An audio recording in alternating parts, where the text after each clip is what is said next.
ကြာသပတေးနေ့ညအတွက် free date ပွဲအားလုံးပဲမင်္ဂလာပါခင်ဗျာ Linted Football Tip Channel ကနေကြိုဆိုပါရစေခင်ဗျာဒီဗီဒီယိုလေးမှာတော့ကြာသပတေးနေ့ညပွဲစဉ်တွေထဲကမှအကောင်းဆုံးဖြစ်နိုင်တဲ့ပွဲစဉ်တစ်ပွဲကိုရွေးထုတ်ပြီးတော့သုံးသပ်တင်ပြပေးသွားမှာဖြစ်ပါတယ်ခင်ဗျာ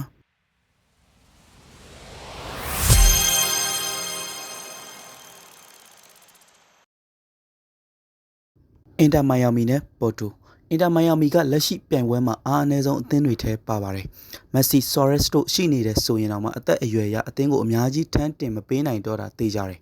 မေဂျာလိဂ်မှာတော့လွယ်ကူနေတာမျိုးမဟုတ်ပဲအိုင်ကွန်နစ်ကစားသမားကြီးတွေကလွှဲရင်ကြံကစားသမားတွေရဲ့အဆင့်တန်းကမေကွန်းထုတ်စရာဖြစ်ပြီးတော့အထူးသဖြင့်ခန်းစစ်မှာနေရာယူပုံလူကက်ကစားပုံတွေတဆင့်နှိမ့်တာတွေ့ရတယ်